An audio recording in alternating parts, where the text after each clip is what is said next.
Je voudrais du soleil vert, des dentelles et des théières, des photos de bord de mer, dans mon jardin d'hiver. Je voudrais de la lumière, comme en Nouvelle-Angleterre. Je veux changer d'atmosphère, dans mon jardin d'hiver. Ma fleur sous la pluie de novembre, tes mains qui courent, je n'en peux plus de t'attendre. Les années passent, il est loin, là je tombe. Nul ne peut nous entendre. Je voudrais du Fred Astaire, revoir un latte. Explosive account from inside the 2016 Trump campaign that is new, rocking the White House tonight. These are some of the headlines from this scoop. It's a new book by journalist Tim Alberta, and it peels back how the Access Hollywood news hit the highest levels of the campaign. Trump's team was gathered for debate prep. Hope Hicks hands Trump an email exchange with reporter David Fahrenthold, who claimed to have an old audio recording of Trump making these remarks and boasting about his ability to get away with sexual assault. Then Trump responds, "This doesn't sound like me." Reince Priebus says this is really, really bad. And the group seemingly paralyzed with silence. Then Kushner says something. He says, quote, "You know, I don't think it's all that bad. Let me show you the video. You could judge for yourself." I moved on her, and I failed. I'll admit it. Whoa. I did try and her. She was married. I moved on her like a but I couldn't get there. You know, I'm automatically attracted to beautiful. I just start kissing them. It's like a magnet. You just kiss. I don't even wait. And when you're a star, they let you do it. You can do anything. Whatever you want. Grab them by the I can do anything. That was Trump on tape. Then there was the Trump campaign's defense. Republicans at the time pushed back, and this account dredges some of that up in more detail. Paul Ryan disinvited Trump from a rally in Wisconsin. The idea was Mike Pence would go instead. And according to this account, that didn't work because he no-showed. No courtesy call, nothing. Republicans also at that time were critical in public. I am not going to defend Donald Trump. Not now, not in the future. Mr. Trump, that I respectfully ask you, with all due respect, to step aside. Step down. I'm out. I can no longer, in good conscience, endorse this person for president. Good conscience, his words. Now think about that when you follow this new reporting out to where we live today. Republicans who were so critical, who talked about moral and conscious reasons to oppose Trump, who have now come around. He's a race-baiting, xenophobic, religious bigot.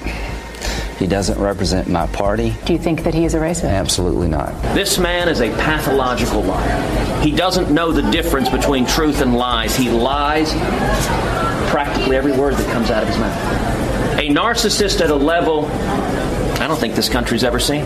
In 2020, Donald Trump will be overwhelmingly reelected as president of the United States. I'm out. I can no longer, in good conscience, endorse this person for president. Well, my wife and I did vote for Donald Trump last week. I think we're doing and going through a lot of the discussions that people all across this country are doing. I'm joined by Sally Cohn and former Republican Congressman David Jolly. What do you think, Sally? Well, so much for being the party of supposed moral leadership. I mean, look, there are a lot of things that are stunning about the Access Hollywood video. First of all, it remains stunning that after that, so much of the Republican Party was convinced that there's no way you can win. There's no way. And it's an interesting observation that, our norms, we have our laws, we have our, right, and those are more tenuous, I think, than we realize, but our norms exist because ostensibly we all consent to them. And there's a certain political norm that you can't say certain things and continue to operate as a public moral leader. If you look at this, if the Jurassic Park piece of this book, right, is that it's a little bit of amber, and you can see the insect of 2016. I lose myself in your metaphors so many times. Trapped in that amber. Okay. You remember Jurassic Park? Yeah, I do. The mosquito is locked in amber, and it bit the dinosaur, and you extract the blood of the dinosaur. Yes. So I'm saying the dinosaur blood of the 2016 moment before Donald Trump won allows us to go back, and to your point. Yes. Because I'm listening to you. Yes, thank you. Is even people who wanted Donald Trump to win thought what you just heard on that tape was bad enough that Americans would reject it, and you're saying correct. That's the problem. One of the problems. There are so many problems with this. One is that no one was actually concerned with the offensiveness of the statement, but rather that it made him politically untenable. Now, mind you, they were neither offended nor thought it was politically untenable when he called Mexicans rapists and drug dealers, when he mocked disabled journalists. Like, none of that was disqualifying for them, but somehow this was. And yet Trump understands two things phenomenally well. One, that our norms are in fact subject to our consent, and so he no longer consents to them, therefore they don't have the same pull on him. That's troublesome. And two, that we have an incredibly short attention span, and it's worth noting that it was less than an hour after the Access Hollywood tapes came out that WikiLeaks started dumping those emails from Podesta. A timeline that we only know because it was confirmed in the Mueller report. David, your view of all of the above? Yeah, the moral failing in this is not that we had a political leader that espoused these sentiments, but that half of the nation embraced them. For me, Ari, this was a personal journey. I was in office. This was my last year in office. I had actually called on Trump to drop out of the race in 2015, nearly a year before this. I never came around to him. But the part that from Tim Alberto's reporting that really speaks to me and that has me relive this moment is Paul Ryan goes ahead and he goes to this Wisconsin Brats and Brews annual rally that Trump was supposed to appear at. Ryan had disinvited him. Ryan gives the speech instead, and Ryan gets booed by the Republicans in the crowd because they wanted Trump. When we watch a Trump rally, it's not Trump leading the chants of lock her up. It's everybody in the arena chanting lock her up. This is a mirror upon ourselves for where the nation is today. 50% of the nation has embraced this. And yes, as we hold Donald Trump accountable. 46% of registered voters. Sure, 46. But you do understand, I mean, this man got elected president because the American people, roughly half, call it 46%, enough people to give him the Electoral College said, we're okay with this. This is a much deeper rooted problem than Donald Trump, unfortunately. I agree, right? I don't think Donald Trump, he's not food poisoning. He's a symptom of a deeper disease, right? This isn't just going to pass. There is a larger problem in American politics. And I'm the one with the metaphor. I know. I'm going to give you another one. Here's what I found so disturbing was, that in all this, if the reporting is correct, when Trump gets this information, here's this tape, he doesn't worry about the American people. He doesn't worry about his base in particular. He doesn't certainly call his wife. He doesn't worry about his kids who are in the room. The evidence is that he worries about one person, which is Pence. And what's disturbing here is that if Pence that he could lose Pence. Right, and if Pence is the sort of Jiminy Cricket to Trump's Pinocchio, right, where Trump is worried that his political lies, or, his nose is going to keep growing and his political woes are going to keep growing, where is Pence now? Right? How is it? Okay, maybe it sounds like this really disturbed him, but the kids in cages that he defends, he's fine with. The policy after policy after policy. Are the Koch brothers Geppetto? I'm just trying to follow. I think Citizens United is Geppetto, but that's neither here nor there. And maybe, David, we're mixing the deadly serious with some embroidery stylistic. That's something we do here, which doesn't undercut the import of the larger issues. I mean, take it home for us with Sally's point. Sure.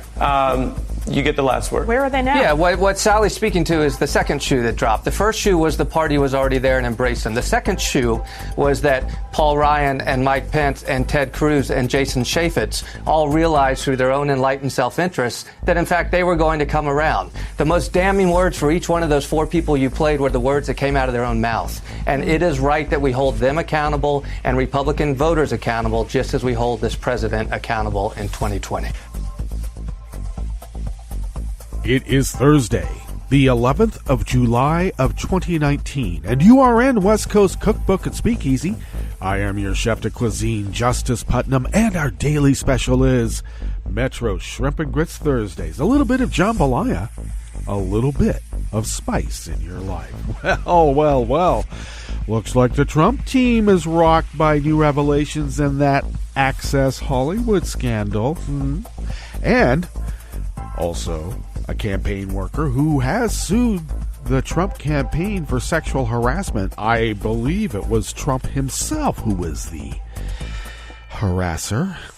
Well, she's got him on tape giving her a kiss. Not exactly like she described, because he didn't grab her by both shoulders, but he grabbed her by the shoulders. And so, as she said, he forcibly kissed her against her will. He called it all fake news, of course, and that she was a liar. They project so much. So whenever they talk about the deep state, the power abuse of the deep state, makes me wonder what Trump and his cronies are doing with the power of government, the levers of power in their hands. Would they? Would they look deep into someone's private life with the levers of power in their hands to, well, what's Trump's strategy? Yes, to defame and destroy the character of anybody who criticized him. That's how he worked in business, and now he has the levers of power of government. Would Trump use them? Of course he would. He already has. All right, well, Mitch McConnell's in deep, too. He will not allow an election security bill to go through. When the CIA and the other members of the intelligence community sat down with McConnell, the Gang of Eight, and McConnell was there, and they reported and warned what Russia was doing in the lead up to our elections and exactly how they were interfering. What came out of McConnell's mouth? Not, oh, well, we have to do something to save America. No. He said, you're trying to destroy our candidate. My candidate. No, we're trying to save America, you stupid traitorous geek. So he's got Amy McGrath coming as a potential contender in the general, since his term is coming up, or his election period is coming up. And Amy McGrath has her own issues, I know. A blue dog. Oh, my God. She makes actually Manchin seem pretty liberal. And her turnabout on how she would have voted on Kavanaugh. First she said she would, then she said, oh, well, actually, I looked into it a little bit more closely, and I guess I wouldn't. Well, why didn't you look into it before? Why weren't you aware of it when it happened? I thought that we're trying to find more and better Democrats. Not more Democrats, more and better Democrats to run for office. Maybe Amy McGrath for Kentucky is the better candidate, which says terrible things about us generally, doesn't it? Now, David Jolly at the top blamed America for the rise of Trump. I understand that. I blame not so much America as I would Republicans and the Republican voter. And maybe their blue dog fellow travelers. Maybe. Because part of civic duty is not just letting your representative represent you. You have to become knowledgeable enough to be able to elect your representative and maybe even have discourse about it. And we are so ignorant of American civics. How else to explain the fact that we are under attack right now? People don't know and they don't care. They actually look at you as if there's something wrong with you. I have a trademark application on the term "I told you so." That will be mine. And I guess if commerce rules, I'm going to get a royalty. So, I told you so. And then what happens after I told you so? We have to fix it again, don't we? Which reminds me, Kansas. Here's Kansas as another test tube. Twice they used the draconian measures of Republican tax and economic policy. Oh, you must suffer. Yeah, that's their policy. So now they've had a couple of cycles where they went with the Democratic policies. They went from, a multi-million-dollar or almost $1 billion deficit to having a surplus. It happens every time the Democrats fix things. Of course, I did have some MAGA hat Trump bros attack me on Twitter saying, "Oh, you liberals don't know how to fix anything," albeit in the realm of actually, building buildings. I gave the little joke about Home Depot. Home Depot is their CEO or former CEO. Their mucky muck guy who started Home Depot is going to give Trump a bunch of money for his 2020 campaign, just like he did in the last one. And so there's a call to boycott Home Depot. Well, I prefer not to go to Home Depot, and this is my joke, and it's also true. My best friend's brother is a high-end master cabinet maker, very high-end.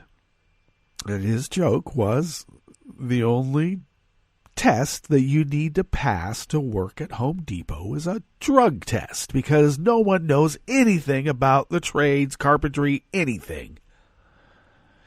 And it would be maddening. You'd go in there and you'd actually have a question that you just needed the answer and no one knew it. It was just so maddening.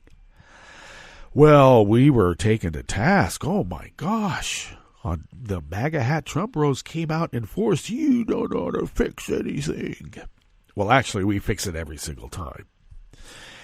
The idea that supposedly liberals don't know how to work, that's always something that astounds me. Or just sitting around being lazy. Give me a break. And then when you do work, they belittle the job that you have. "Oh, that's not real job. You could become a surgeon. You could have made more money," because that's the only gauge of success. If it makes money.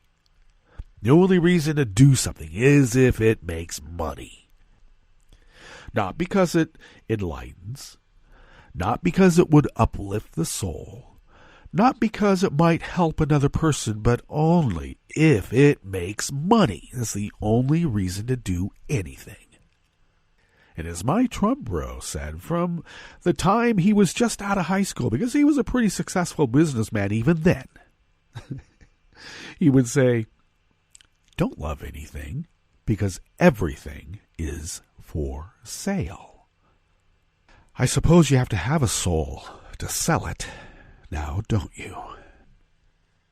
What's on the rest of the menu here in the Bistro Cafe of West Coast Cookbook and Speakeasy? Well, ICE is helping businesses profit off of Trump's cruelty. Well, if you're going to be cruel, make some money off of it. It's the only way to determine if it's successful now, isn't it? Duncan Hunter was humiliated in court by his own lawyer. Everybody hates Duncan. And House Republicans demand Pelosi hold a Trump trade deal vote before Trump has even submitted it. After the break, we then move to the chef's table, where the Sistine Chapel Choir director resigned after allegations of fraud and embezzlement. Well, they're going to make him sing for real this time. And Italy's Deputy Prime Minister Matteo Salvini denied his League Party took money from the Russians. All that and more on West Coast Cookbook and Speakeasy. Bon appetit.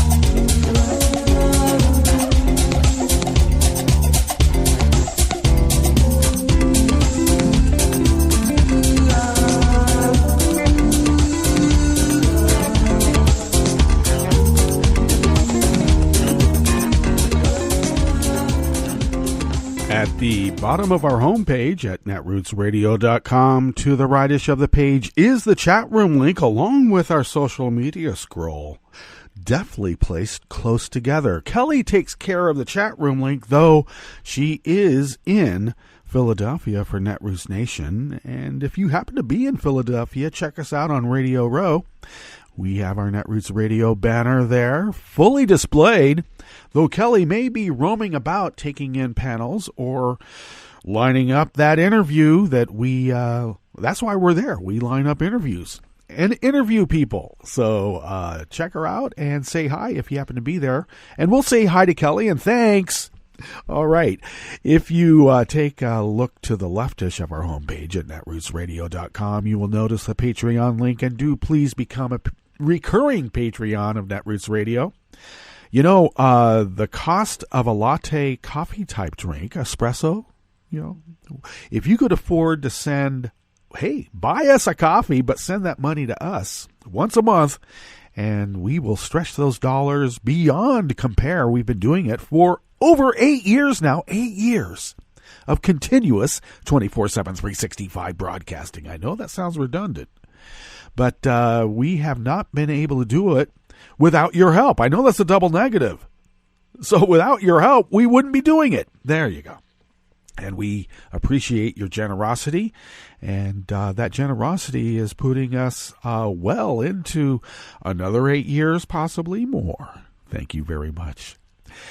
If you would like to follow Netroots Radio on Twitter, because there's that Twitter scroll right over there by the chat room link, you can do so at Netroots Radio. Tom takes care of that, and we are forever indebted to Tom for doing that, among other things, because he does a lot. Thank you, Tom. Follow me on Twitter at Justice Putnam. I post the show notes and links diary on Daily Codes about 10 minutes before showtime. And if you would like to follow the show on Twitter, do so at Cookbook West. And pick up podcasts by way of Spreaker, Stitcher, TuneIn, iHeart, YouTube, iTunes, and wherever fine podcasts can be found, among every single podcast in the world. Hey, I want to remind folks, I did have sat down with Ian Reifowitz at the Chef's Table, and we recorded that interview, and it is out on podcast. In fact, the whole show, because it was Smothered Benedict Wednesdays. But do check out my interview with Ian Reifowitz about his book, The Tribalization of Politics, How Limbaugh's Race-Baiting Rhetoric on Obama Paved the Way for Trump.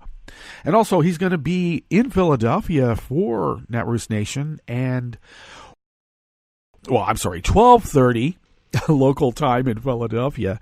He's going to be at the Town Square stage giving a presentation, and he will be signing books. If you don't already have one through Amazon or whatever bookstore that you buy your fine books from, there is a bookstore nearby right across the street next door to the convention center, so that you could purchase a book of Ian's and have him sign it. So do that. And I am always an advocate of going to your independent local bookstore. There are a few still left. Please do it. All right. Well, we better get into this first offering here in the Bistro Cafe of West Coast Cookbook and Speakeasy. And it comes our way by Share Blue Media by Courtney Rock.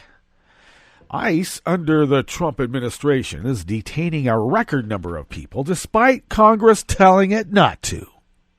And, according to a new report, it's doing so with for-profit detention camps, because once you have the jobs, you can't get rid of the jobs. We have to keep little toddlers in icebox baby gulags and smash their faces with our iron heel of our iron boot because of jobs. Well, if you're going to make a dime on immigrant families suffering, you might as well do it under the auspices of the U.S. government. Earlier this year, as part of a deal to end the government shutdown, Congress provided ICE with a goal of reducing the number of detainees to 40,520 by September. Instead, Mother Jones reported on Tuesday of this week that ICE blew past that limit and pushed its detainment population to an all-time high of 54,000 people. Well, the Trump administration has not only disregarded the limitations Congress set specifically to discourage ICE from detaining so many immigrants, it also started using 3 for-profit detention camps in the last month. Detention camps. For-profit concentration camps. Let's be clear. These are located in Mississippi and Louisiana. Ostensibly, the owners of these for-profit centers are being paid with American taxpayer dollars to expand detention capacity, essentially profiting off of all the suffering. One of the facilities in Adams County, Mississippi, has received previous complaints of improper medical care and staff mistreatment that was so bad, the Department of Justice stopped using the facility for inmates. Reports from Trump camps continue to worsen. A report from the Department of Homeland Security's Inspector General said that overcrowding at the camps is creating a, quote, ticking time bomb, end quote. Hundreds of doctors have also said Trump's treatment of migrant children could cause them serious long-term medical issues, and I'm sure the Trump administration says, we don't care. They're just going to die anyway. We're making sure. The mistreatment of detainees has caused an international outcry. This week, the UN High Commissioner for Human Rights, Michelle Bachelet, said she was shocked that children are forced to sleep on the floor in overcrowded facilities without access to adequate health care or food and with poor sanitation conditions. But her words apparently fell on deaf ears as Trump continues to detain as many migrants as possible just to please his base. I would argue Stephen Miller has a big hand in this. None of Bachelet's concerns fell on deaf ears because everything is being run exactly the way it's supposed to run.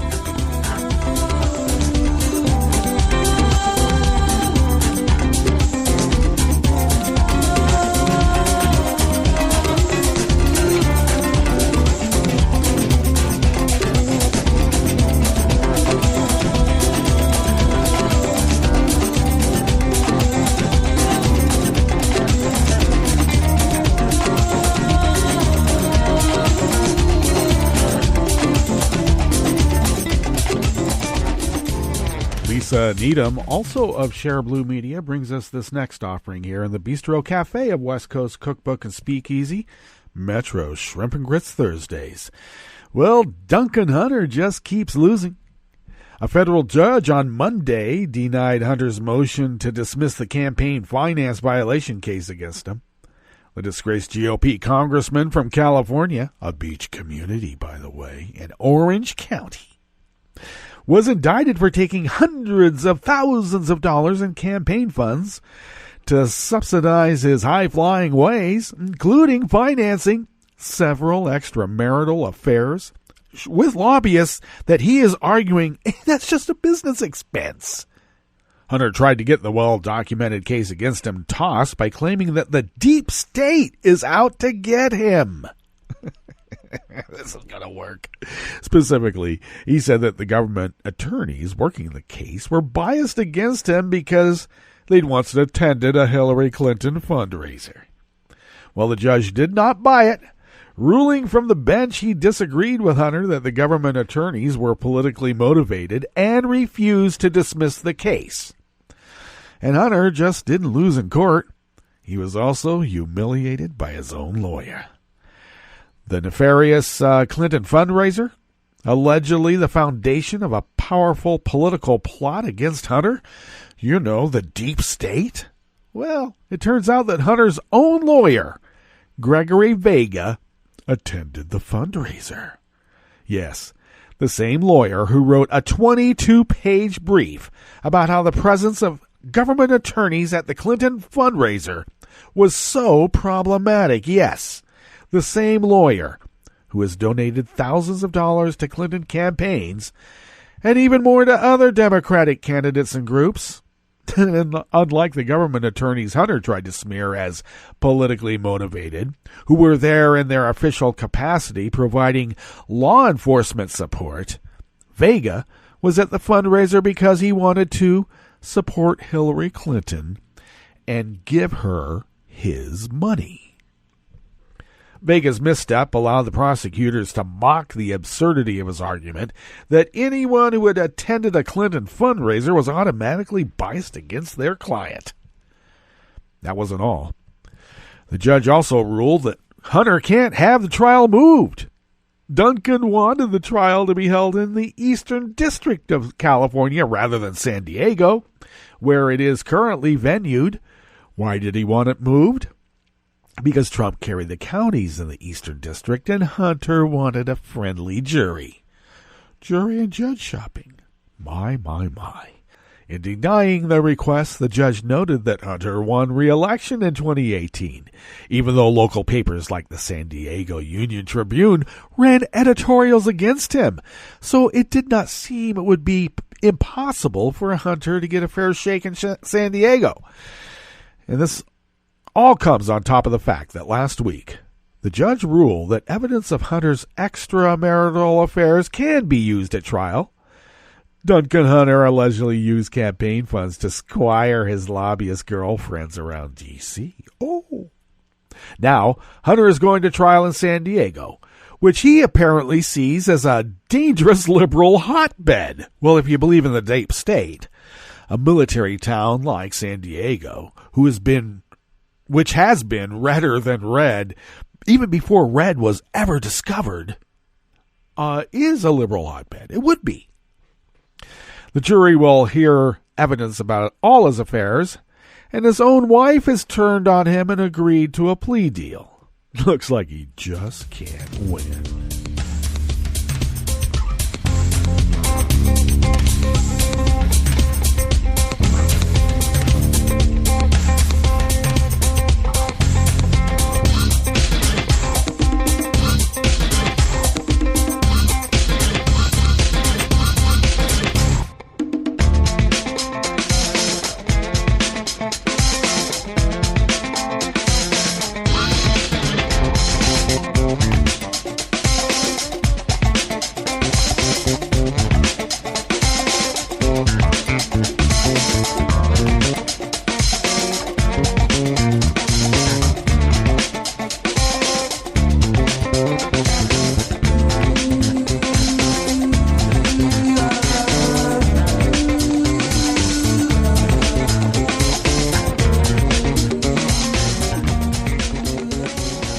Israel of Think Progress brings us this final offering here in the Bistro Cafe of West Coast Cookbook and Speakeasy. Dozens of House Republicans flooded Twitter with a series of tweets yesterday, Wednesday, demanding an immediate vote on Trump's proposed USMCA trade deal. But according to a CNBC report, Trump does not actually even plan to submit the deal for ratification until September at the earliest. Last September, Trump, Canadian Prime Minister Justin Trudeau, and then Mexican President Enrique Peña Nieto signed the USMCA, the United States-Mexico-Canada Agreement, to replace NAFTA, ratified by all three countries in 1993, because that was so ancient history. That was even before Jurassic Park, I believe. While Trump has touted the deal as a great deal that would solve the many deficiencies and mistakes of the earlier deal, he has not yet submitted a final version to Congress for its ratification. But that doesn't stop the Republicans, because the only people more stupid than a Republican representative or senator, yes, are the people that vote for them. I went there. I did. All right, let's get to our break. Let's go there. And when we get back from our break, we're going to go through weather from around the world and finish up with the stories that we have curated for you today. You are listening to West Coast Cookbook Speakeasy, and we will be right back. You are listening to netrootsradio.com. Please hang up and try again.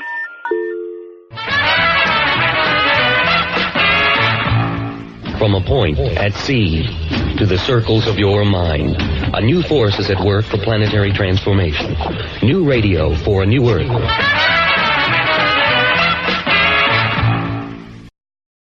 This is Take Two Movie Review. I'm Clinton Johnston. This week, Little Boxes.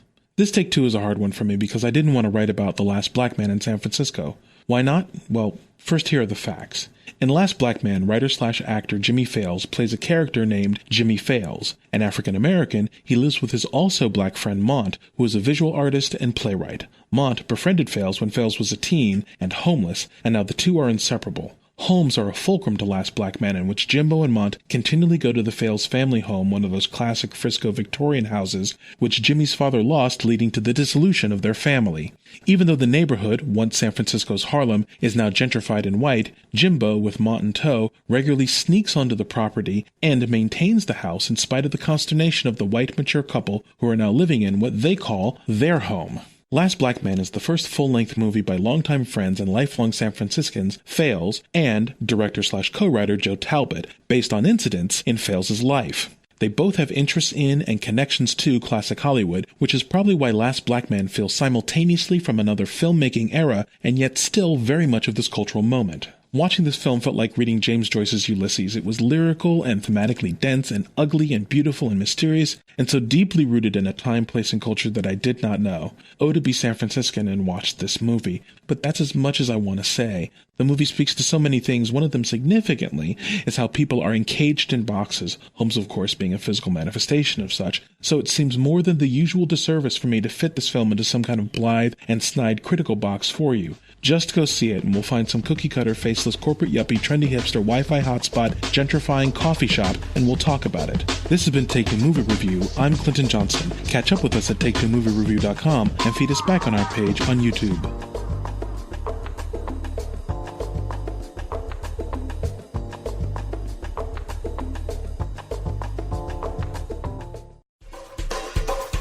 This is Scientific American's 60-Second Science. I'm Steve Mirsky.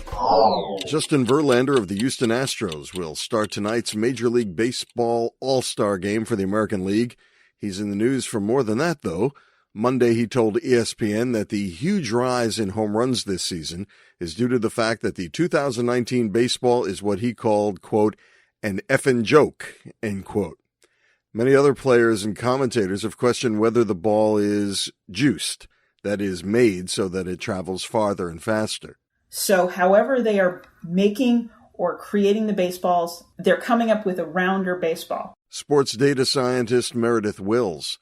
With a doctorate in astrophysics, her first studies were in publications like the Astrophysical Journal and Solar Physics, but her most recent research on the 2019 baseball appeared June 25th in the online sports publication, The Athletic. So how do you make a baseball that's rounder than other baseballs? Will's got our hands on 39 Major League Baseballs used in 2019, compared with last year's ball. The laces are thinner, the leather is substantially smoother. Any one of these changes will make the aerodynamics of the ball better. They will decrease the drag. So the way to think of it is that the ball doesn't slow down as quickly when it's traveling through the air, which means that it stays faster longer, which means it's able to travel farther. Which could account for part of why the players are on pace to hit more than 6,600 homers this year, up from 5,585 last year. Hitters are clearly also changing their swing plane to try to hit more homers, which is probably also a factor. But another indicator of less drag on the ball is home run distance. Wills notes that 82 home runs went at least 450 feet in 2018. This year has already seen 84 of that distance, with almost half a season to play. The changes in the ball also make it harder for the pitchers to manipulate it. There are two problems. One is that it becomes harder to grip the ball in a way that allows you to spin it enough to get break. And then the other one is that the height of the seams themselves can affect how much the ball does break, assuming you get it up to the same spin. Last year, Major League Baseball bought Rawlings, the company that makes the baseballs. So don't be surprised if next year's ball is once again ever so slightly less round, to give pitchers a square deal. For Scientific American's 60 Second Science, I'm Steve Mirsky. This program is presented by the Centers for Disease Control and Prevention. In 2017, approximately 1 in 6 high school students reported a sports or physical activity-related concussion. Immediate symptoms of a concussion include headache, nausea, and double vision. Long-term, the effects of such injuries, particularly those that are more severe, can be life-changing. Healthcare providers, coaches, trainers, and parents should be aware of the symptoms of a concussion and how to treat them. A concussion protocol should be developed that includes withholding an athlete from practice and competition until all symptoms are resolved. While concussions cannot always be prevented, they can be treated in a way that decreases the chances of long-term health problems. Thank you for joining us on A Minute of Health with CDC. For the most accurate health information, visit cdc.gov or call 1-800-CDC-INFO. Sweetie, want some fruit? You have to use the right tool for the job. A power drill is the wrong tool to slice fruit. Just like an antibiotic is the wrong tool to treat viruses, including colds and flu. Antibiotics are only needed for certain bacterial infections. When they aren't needed, antibiotics won't help you, and the side effects could still hurt you. Ask your healthcare professional when an antibiotic is the right tool and when it's not. Visit cdc.gov/antibiotic-use. Hi, it's Tom. Could we humbly suggest your donation to netrootsradio.com? All we've got to run this 24-hour powerhouse of progressive resistance radio is what comes out of our own wallets. And you are our biggest donor. It doesn't take much, $3, $5. Just go to the bottom of our netrootsradio.com page and hit our secure donate button. Heck, you can even make a recurring contribution, and you'll get a wondiferous pair of Netroots radio stickers for application to your backpack, your bumper sticker, or your banjo. Well, it's up to you which backpack you want to put it on. So donate what you'd like at the bottom of our netrootsradio.com's homepage, because you are our biggest donor. netrootsradio.com. Together, we are Resistance Radio.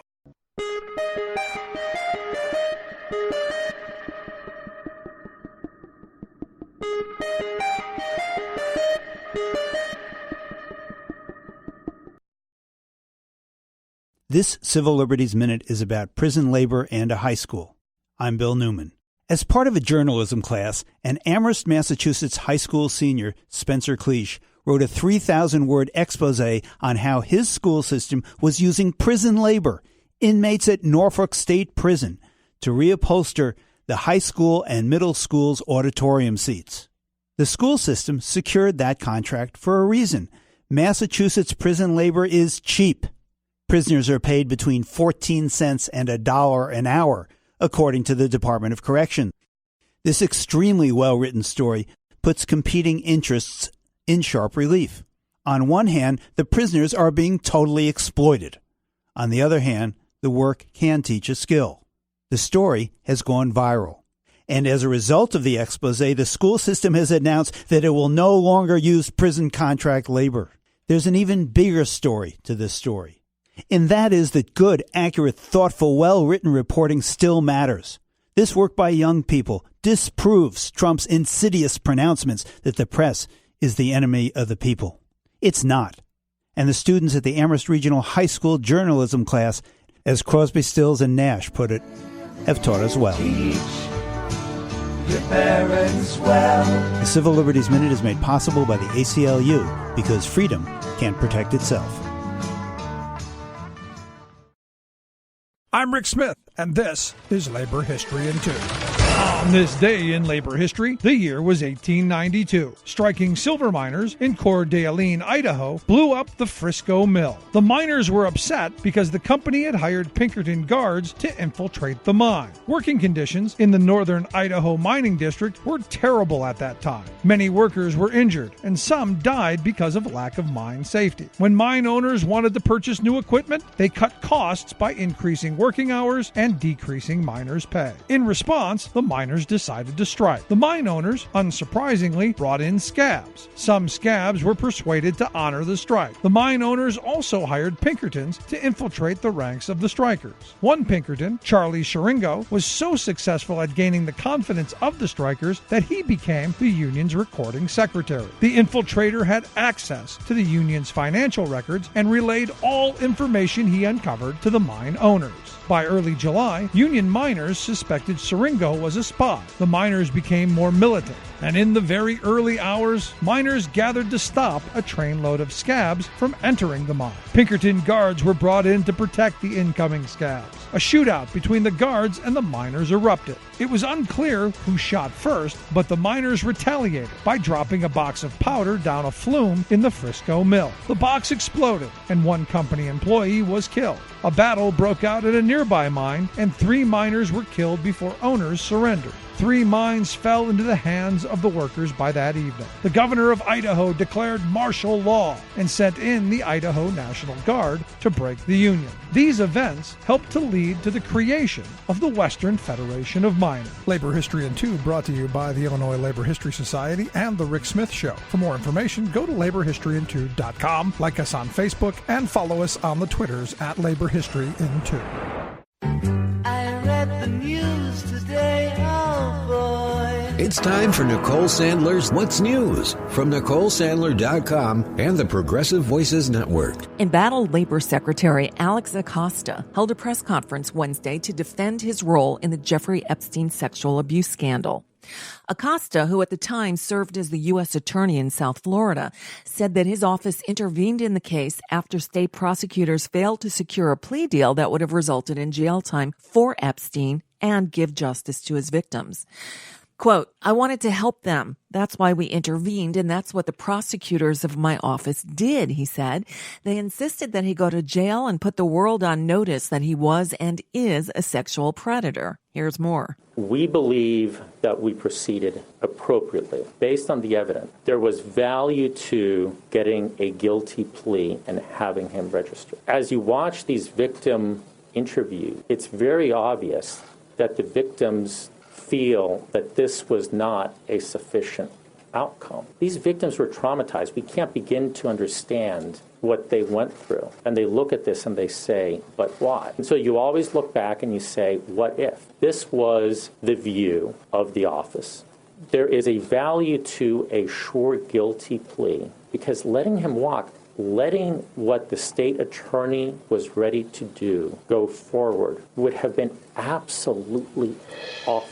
Despite his defense of his actions, Acosta would not say whether he'd give Epstein the same deal today. And, given multiple chances by reporters, Acosta also refused to apologize to the victims, saying, today's world treats victims very, very differently. Today's world does not allow some of the victim shaming that could have taken place at trial. Former Florida State Attorney Barry Krischer blasted Acosta following the press conference, calling his recollection, quote, completely wrong. In a statement, Krischer said, if Mr. Acosta was truly concerned with the state's case and felt he had to rescue the matter, he would have moved forward with the 53-page indictment that his own office drafted. Instead, Mr. Acosta brokered a secret plea deal that resulted in a non-prosecution agreement in violation of the Crime Victims' Rights Act. Mr. Acosta should not be allowed to rewrite history, end quote. Well, Donald Trump has threatened to do it before, and now it looks like it's on again. Nationwide raids to arrest thousands of members of undocumented families have been scheduled to begin Sunday. Disorder in the House, It's a clash of ideas, ideals, and generations in the House Democratic caucus. Nancy Pelosi versus AOC, Ilhan Omar, Rashida Tlaib, and Ayanna Pressley, also known as the Squad. In a closed-door caucus meeting on Wednesday, Pelosi reportedly scolded the freshmen over online trash talking, saying, quote, "So again, you got a complaint? You come and talk to me about it, but do not tweet about our members and expect us to think that that is just okay." In an interview with The New Yorker published Wednesday, Alexandria Ocasio-Cortez said that she has no relationship with Pelosi and that the two women haven't spoken since a conversation about committee assignments back in the winter. AOC complained that the Democratic leadership has consolidated, quote, "an insane amount of power in a handful of people." And to the Washington Post, she continued, quote, "When these comments first started, I kind of thought that she was keeping the progressive flank at more of an arm's distance in order to protect more moderate members, which I understood. But the persistent singling out, it got to a point where it was just outright disrespectful, the explicit singling out of newly elected women of color," end quote. Well, you might think that a bridge needs guarding at the White House, judging by the number of trolls expected there Thursday afternoon. Donald Trump has invited some of the internet's trolliest to an event being called a social media summit. Although the list of attendees hasn't been made public, invitations were reportedly extended to Jim Hoft, the publisher of the right-wing Gateway Pundit blog, Bill Mitchell, a radio host who promoted the extremist QAnon conspiracy theory on Twitter, Carpe Dunctum, an anonymous troll who won a contest put on by InfoWars for an anti-media meme, Ali Alexander, that's the person who attempted to smear Kamala Harris by saying she is not a, quote, American black following the first Democratic debates, James O'Keefe, the guy who deceptively edits videos to frame Democrats, and others will be there. Donald Trump tweeted that he'll hold a press conference following the trollathon at 3:45 Eastern Time, where he's expected to announce that he'll use an executive order to add a citizenship question to the 2020 census, something the Supreme Court already ruled was out.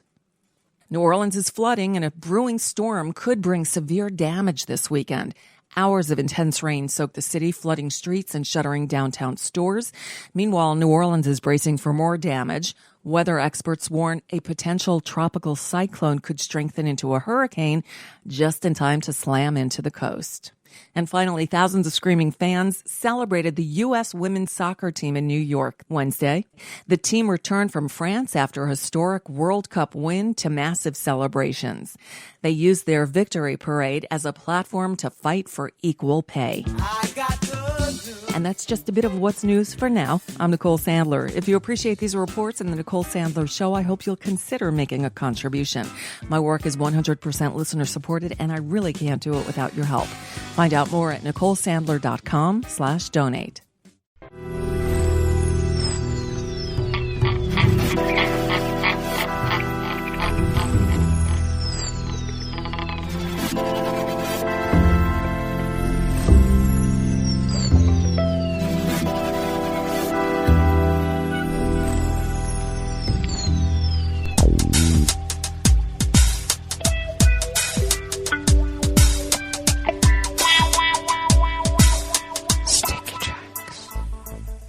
Thank you for accompanying us here to the chef's table at West Coast Cookbook and Speakeasy, Metro's Shrimp and Grits Thursdays. We always begin weather from around the world along the banks of the Rogue River in the Rogue River Valley of southern Oregon on the west coast of the continental United States of America, where it is currently 62 degrees Fahrenheit, slated for a high of 92.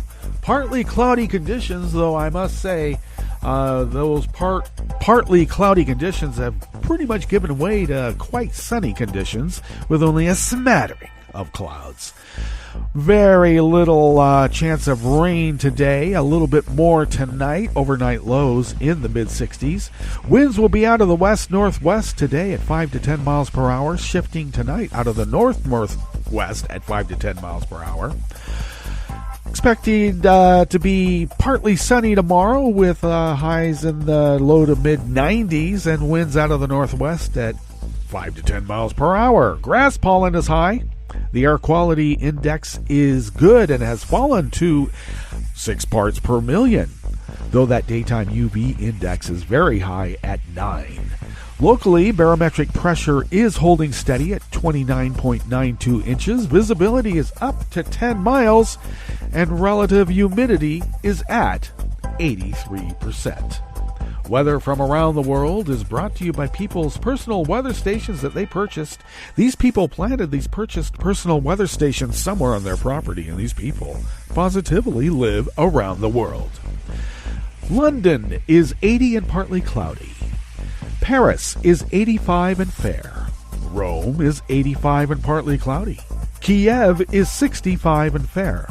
Kabul is 86 and fair. Hong Kong is 82 and mostly cloudy. Tokyo is 66 degrees and cloudy.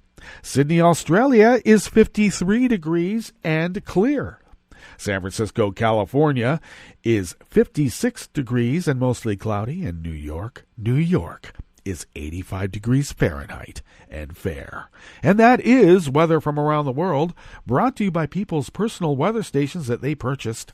These people planted these purchased personal weather stations somewhere on their property, and these people positively live around the world.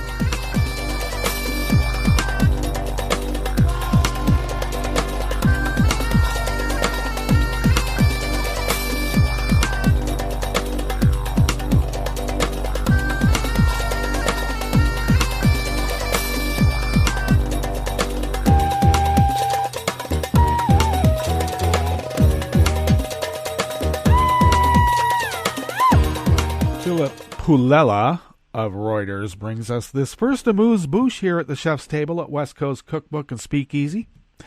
The director of the Sistine Chapel Choir, which has provided the musical backdrop to papal events for centuries, has resigned following allegations of fraud and embezzlement. They're going to make Monsignor Massimo Pombella sing like a bird. After Pope Francis approved his request to end his tenure, the Vatican said in a statement on Wednesday, Pombella, age 51, has held the post for 9 years. The choir, made up of men and boys, and one of the world's oldest, sings at papal masses and records for a major label as well as goes on tours. Pombella's lawyer said she had no comment, and she did not return another call.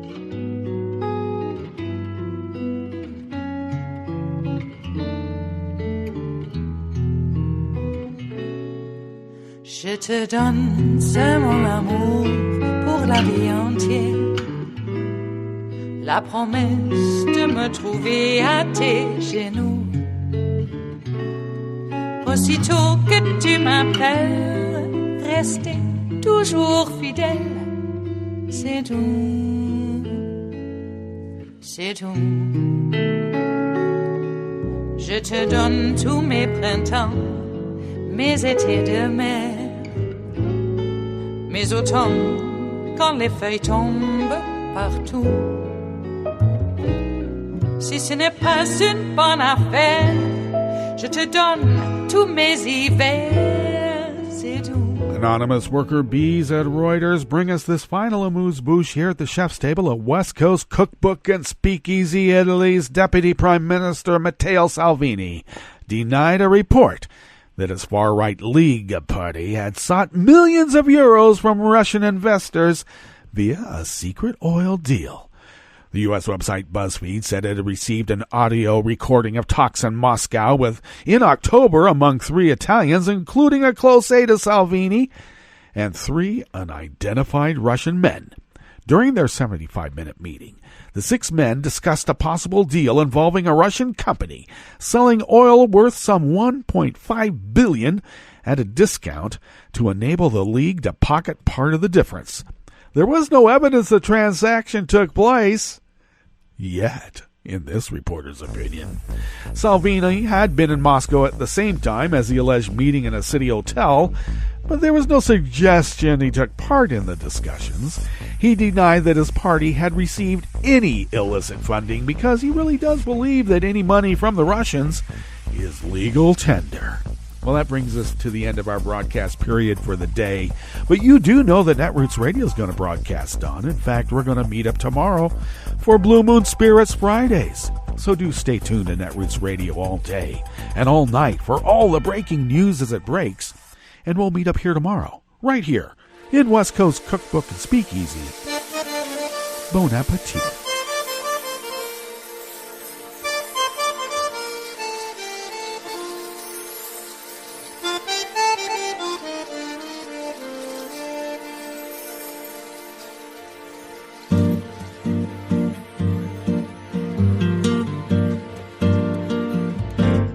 Je voudrais du soleil vert, des dentelles et des théières, des photos de bord de mer, dans mon jardin d'hiver. Je voudrais de la lumière, comme en Nouvelle-Angleterre. Je veux changer d'atmosphère, dans mon jardin d'hiver. Robe à fleurs, sous la pluie de novembre, tes mains qui courent, je n'en peux plus de t'attendre. Les années passent, il est loin, là je tombe. Nul ne peut nous entendre.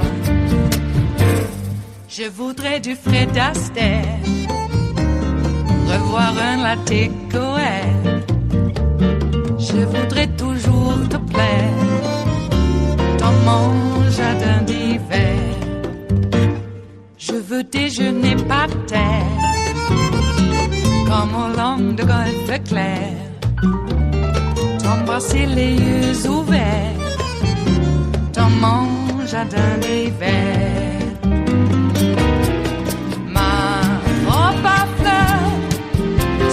Pluie de novembre, tes mains qui courent, je n'en peux plus de t'attendre. Les années passent, il est loin, là je tombe. Nul ne peut nous entendre. Ba-da-da-dum-di-da-dum. Ba-da-da-dum-di-da-dum. Ba-da-da-dum-di-da-dum. Dans mon jardin d'hiver. Ba-da-da-dum-di-da-dum. Ba-da-da-dum-di-da-dum. Ba-da-da-dum-di-da-dum. Dans mon jardin d'hiver. Dans mon jardin d'hiver. Dans mon jardin d'hiver.